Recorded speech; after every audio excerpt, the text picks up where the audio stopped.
Hey guys, welcome back to my channel. My name is Kylie. I'm an author-tuber, and an audiobook narrator. And today we are going to be talking about how it is October 31st, the day before NanoWrimo starts, how I am still not 100% quite ready for Nano to start, but it's starting regardless with or without me, and the systems that I have put in place that have worked, that have sort of been implemented and sort of work, and that I'm still working on. Also, those that have not worked at all. So let's get into this.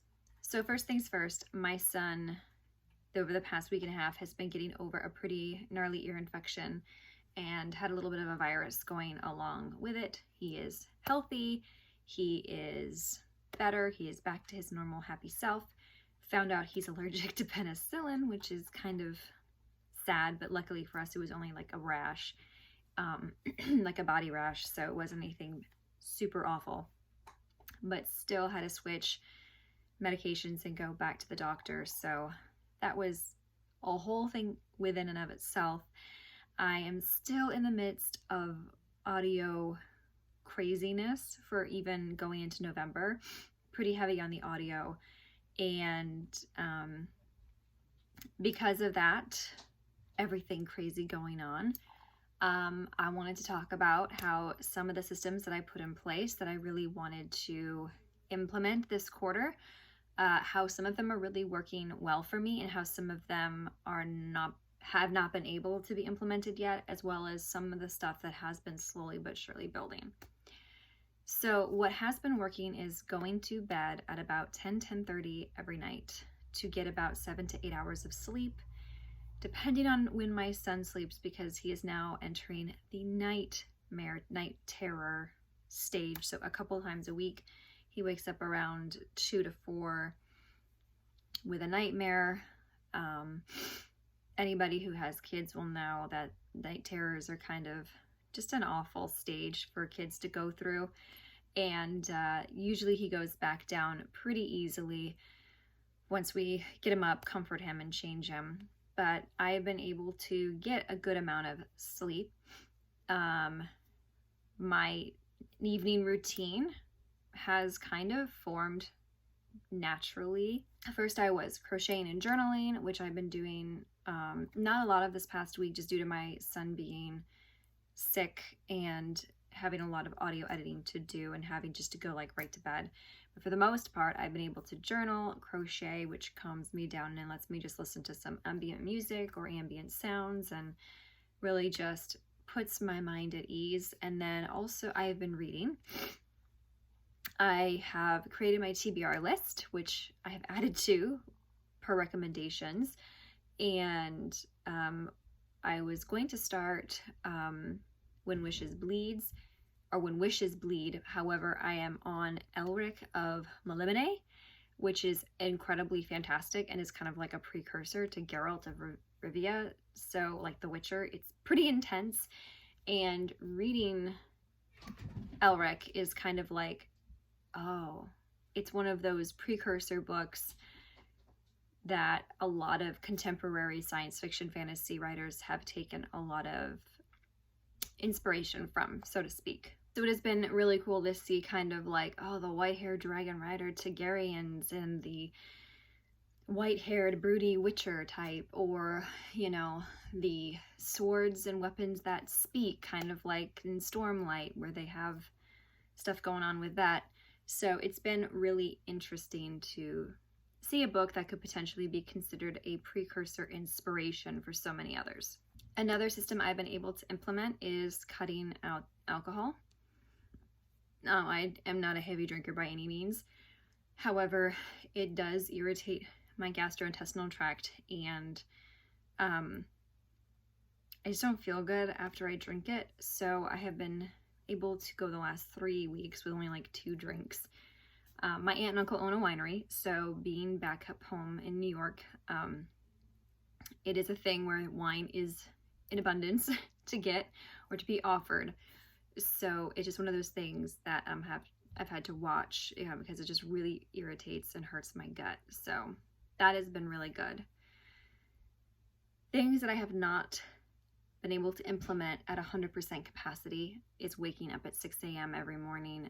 I've been able to do it a couple times a week with success, and that's good because if I need to get a jump start on editing or proofing an audiobook, I can do it in the morning when nobody else is awake and get about 2 hours, hour and a half in of just straight editing or proofing, which is fantastic. But I don't do it every morning. So that is something I'm working towards. Cutting out sugar has been super, super hard because my mom is a huge baker and it's getting close to the holidays and I'm just like, oh my gosh. So that is definitely something that I have to work within myself with self-control. I do not eat a whole pack of cookies by any means. I eat like 2 or 3 cookies of like the little Chips Ahoy. Or if she makes a cookie, I'll have 1 or 2. Or if she bakes a pie, I'll have a slice.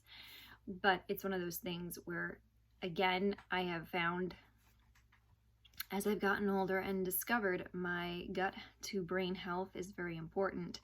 And I'll do that in a completely separate video if anybody's interested in how I have found diet to be a fantastic way to clear up a lot of gastrointestinal issues, to fatigue issues, to lady issues like periods, PMDD, PMS, and also mental health. So I'll do a separate video on that, but just know that sugar and processed foods go along with that. My allergies are horrible right now because we've turned the heaters back on and it's been semi-warm out again. And it can't decide what it wants to do, so my nose is just absolutely insane this last week. So forgive me. I am not sick. This is literally just allergies, and they are just this bad. So, yay. Something that I have not been able to implement is cutting caffeine out. And I think it makes sense why. I do plan to kind of get off caffeine in December. But I do believe that there are certain things I have to go slowly with, and in order for me not to get a migraine, caffeine is one of those things that I have to go extremely, extremely slow with. So those are some systems that I have put in place that are working, semi-working, and that I need to work on, or just I haven't even touched. I am getting my nails done this week. I am so excited about that. So there's a little bit of self-care happening, which is fantastic. So now let's move on to audio craziness and NanoWrimo. So where am I in the lead up to NanoWrimo?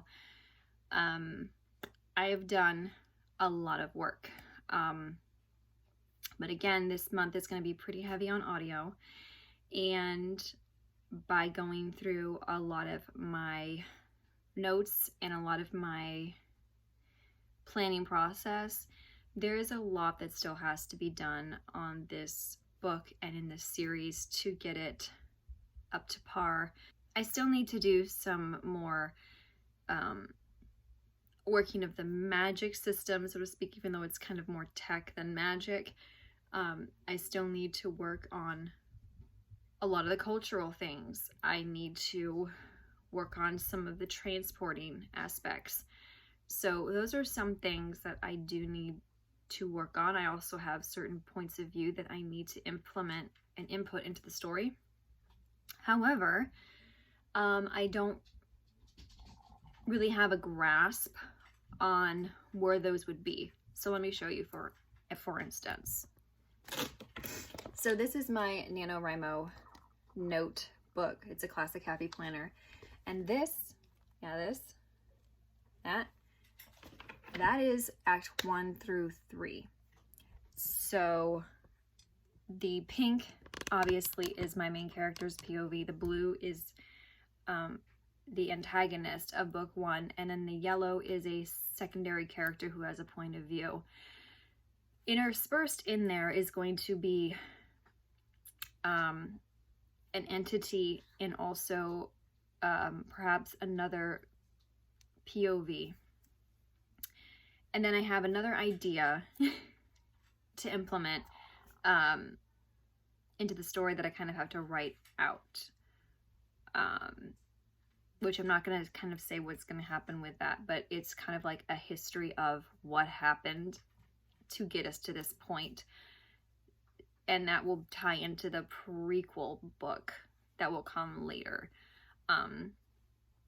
But I am very, very close. So for me, I am most likely going to do Nano as a rebel / plotter planner. My goal is 25,000 words. My personal goal is 25,000 words. I know it's usually 50. However, I feel like between the planning and plotting stages and getting everything finalized and starting to really delve into these characters, because they're speaking and they're loud, but just learning their story and where they're going to go, I kind of know where they're going to go, so they have boundaries to play within, which is good, and I like that. But it's gonna take some more time. I have an entire secret Pinterest board, which I am super excited about, that has like weaponry and armor and suits and cityscapes and technology and transport systems, and it's like a gamer fantasy sci-fi nerd's dream, and I'm really having fun building this world, and kind of like a world within a world. So I am not doing NanoWrimo 100% legit, but that's okay with me, because the more I got into my planning and did all my notes out with these sticky notes last night, I realized I have a lot of work left to do, and I can always count those plotting words towards my 25,000 word goal. So I'm okay with it.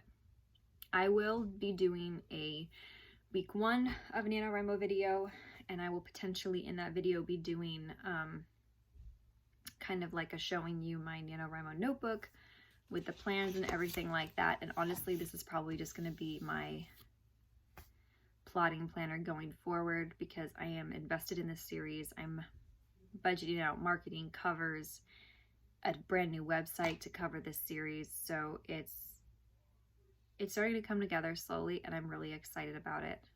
It's a little nerve-wracking, but I'm ready for it. I'm ready to be writing in the genre that I know I need to be writing in. And science fiction and fantasy is that genre. So that is it for me. Have a wonderful spooky day, and I will see you in NanoWrimo in less than 24 hours. So I hope your Nano is fabulous. I hope you kick butt and get all the words or all the planning or all the revisions done. And I will leave my NanoWrimo name down below so you can find me in case you wanted to chat. So from me to you guys, one love.